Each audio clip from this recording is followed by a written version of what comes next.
प्रधानमंत्री नरेंद्र मोदी के संसदीय क्षेत्र में भूमाफियाओं की दबंगई कब तक? वाराणसी के रोहनिया में भूमाफिया सक्रिय, गीता दुबे ने पुलिस आयुक्त से लगाई न्याय की गुहार। पुलिस आयुक्त ने तत्काल प्रभाव से गिरफ्तारी पर लगाई रोक। हम दरेखों के किसान हैं। राकेश सिंह मेरा नाम है, सुरेंद्र प्रसाद, ब्रिजेश कुमार, छविनाथ पटेल, प्रभु नारायण। हम लोग वहाँ कॉलोनाइजर राजू रंजन मिश्रा दबंग कॉलोनाइजर है। हम लोग जमीन बेचे भी नहीं हैं और हमारे जमीन से जबरदस्ती एकदम रास्ता गुंडाई के बल पे, रोहनिया थाने के बल पे वहाँ पे काम कर रहे हैं। हम 2022 में चकबंदी से स्टे लाए, उसके बावजूद हमारे खेत से जबरदस्ती रास्ता निकाल लिया गया। उस अब रोहनिया थाने पे गए।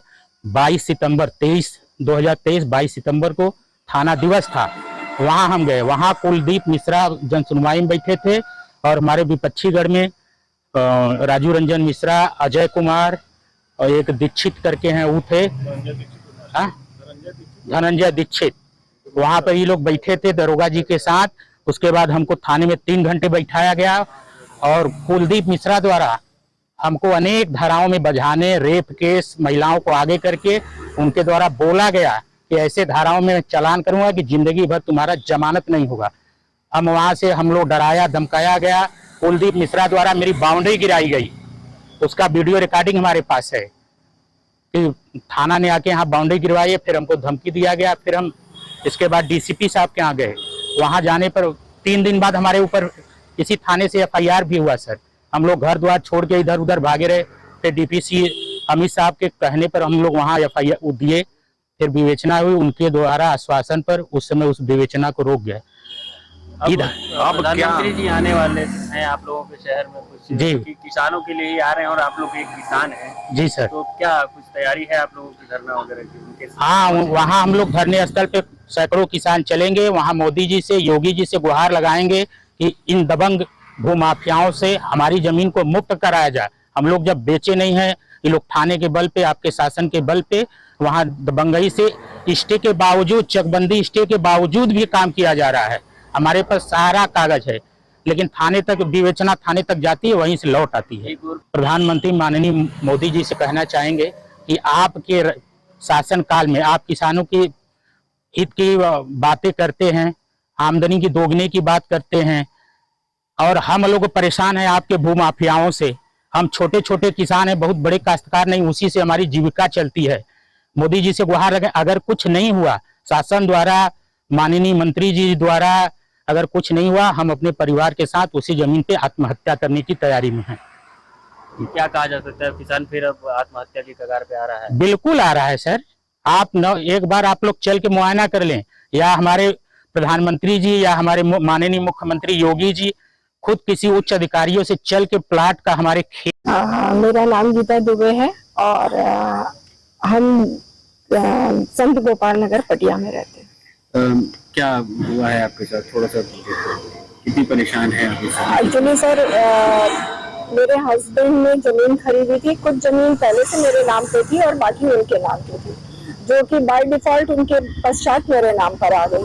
उस जमीन को पूरी तरह से कब्जा किया जा रहा है और मैंने एफआईआर कराई। एफआईआर कराने में बहुत टाइम लगा और उसके बाद जो है लोगों से मुझे धमकी दिलाई जा रही है कि अपना एफआईआर वापस लो, नहीं तो हम देख लेंगे। और मेरे घर मतलब लोगों को अलग अलग ढंग से भेजा जाता है कि तुम्हारा कुछ नहीं है, वहाँ क्या कर रही हो, सारी रजिस्ट्री कर दो, सब तय कर दो, अब तुम्हारा कुछ रह नहीं गया है। इस तरह से कह के धमकी दी जाती है और मुझे राह चलते भी धमकी मिली है। ये धमकी कौन देता है?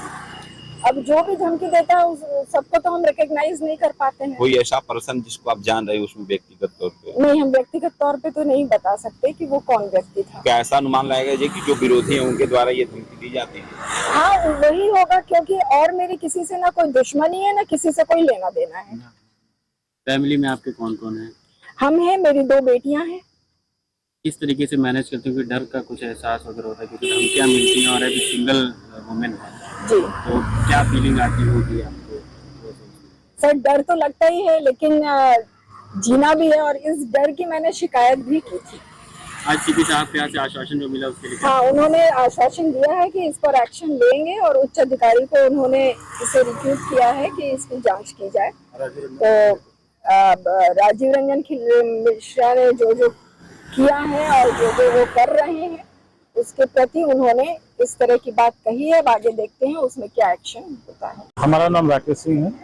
राकेश जी कहाँ आए थे आज आप और क्या करने आए थे? हम सीपी साहब के यहाँ आए थे।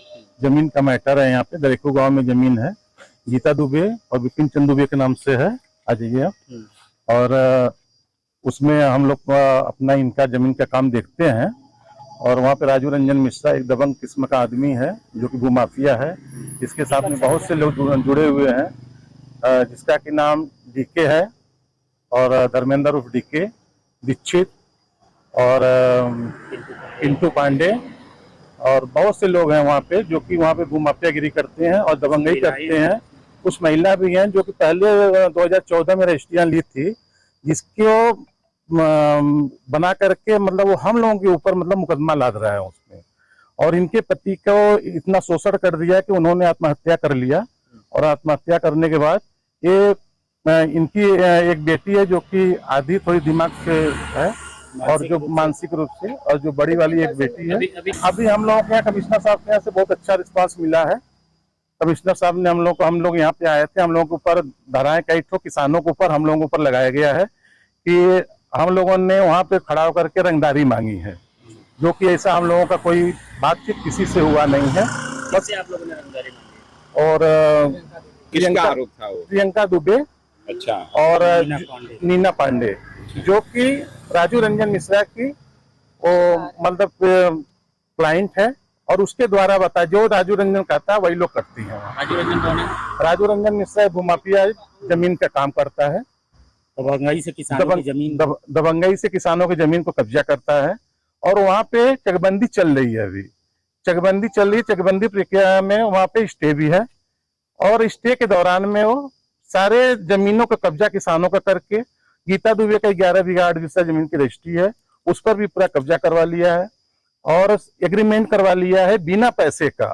सारे पैसों में नगद दिखाया है जो कि 1 करोड़ से ऊपर का है ट्रांजेक्शन 2018 में, जो कि मोदी सरकार ने ऑनलाइन का सिस्टम बनाया है।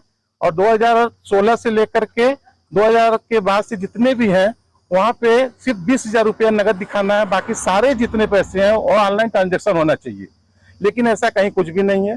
राजीव रंजन के पास अथाह पैसा है जिसका कोई सीमा नहीं है और वो पुलिस वालों को खरीद लेता है। पुलिस को देकर के पैसा लोगों के ऊपर प्रताड़ना करवाना और उनके ऊपर मुकदमे लदवाना, यही उसका धंधा है। आज कमिश्नर साहब से क्या आश्वासन मिला है? सीपी साहब के हम लोग आए, उनको अपना सारे प्रार्थना लिखाए, जो कि राजीव रंजन मिश्रा उसके गैंग के ऊपर कई ठे धाराएं लगी हुई है, गीता दुबे के द्वारा करवाया गया है, जो कि उस पर अभी तक कोई विवेचना आगे नहीं बढ़ी है। हम लोगों ने सीपी साहब के यहाँ कहा, सीपी साहब ने हम लोगों के संज्ञान लिया हमारी बातों